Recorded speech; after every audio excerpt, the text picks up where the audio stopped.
Bismillahirrahmanirrahim. Assalamualaikum warahmatullahi wabarakatuh. Perkenalkan, nama saya Sri Indiarti dari Program Studi Pendidikan Agama Islam Darussalam Ciamis dengan nomor induk mahasiswa 200303766. Pada kesempatan kali ini, saya di sini akan menjelaskan mengenai komunikasi.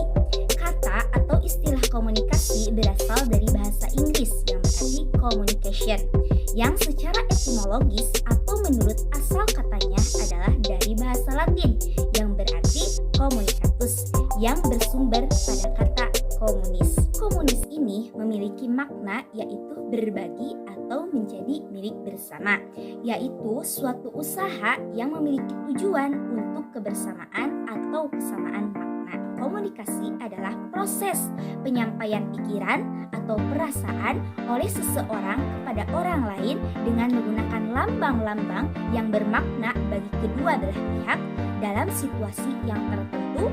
Komunikasi dapat menggunakan media tertentu untuk merubah sikap atau tingkah laku seseorang atau sejumlah orang sehingga ada efek tertentu yang dapat diharapkan.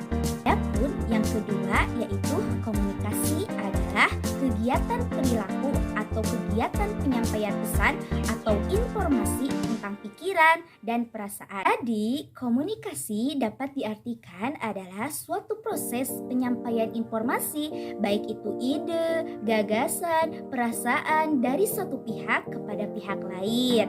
Nah, komunikasi itu bisa dilakukan secara verbal atau secara lisan.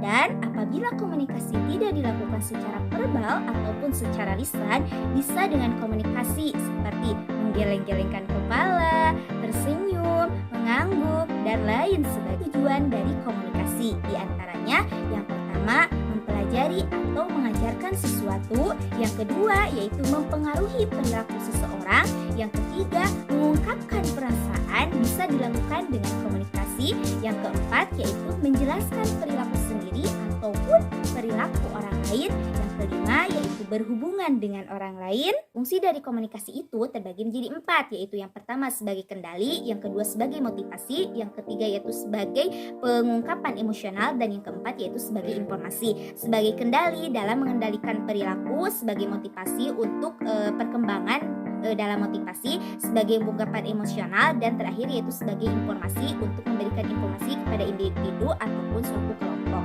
Proses komunikasi yang sederhana dapat digambarkan dengan adanya pengirim, berita, sama penerima. Adapun dalam proses komunikasi harus memenuhi komponen-komponen dalam komunikasi, diantaranya adanya pengirim atau sender, adanya perpaduan atau encoding, adanya pesan atau message, adanya saluran atau channel, adanya penerima atau receiver, adanya penafsiran kode atau decoding, dan adanya umpan balik atau yang disebut dengan feedback. Komunikasi yang efektif itu adalah komunikasi yang mampu menghasilkan perubahan sikap atau attitude change pada orang lain yang bisa terlihat dalam proses komunikasi.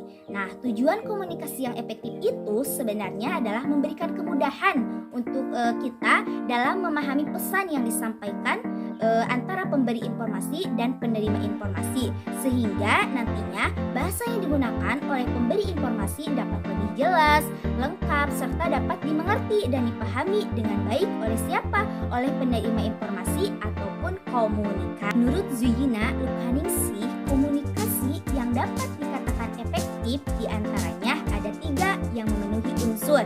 Yang pertama yaitu discriminating, maksudnya mendengarkan seluruh pembicaraan dan berpikir secara kritis.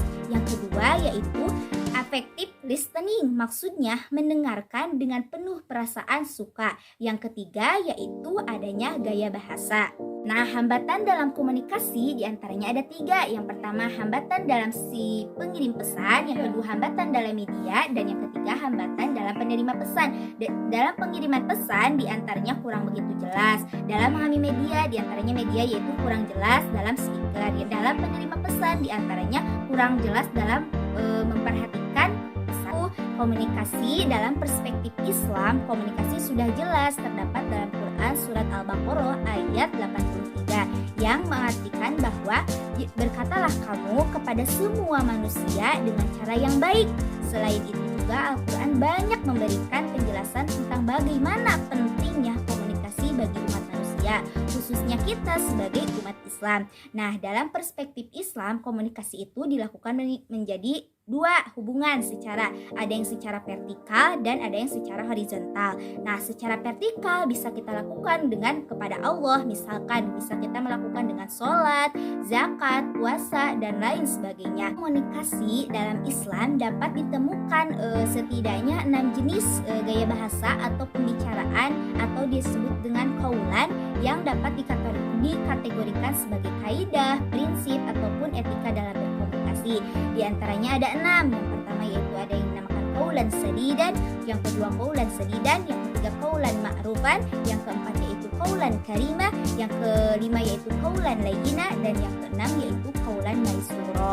Sekian dari saya. Wassalamualaikum warahmatullahi wabarakatuh.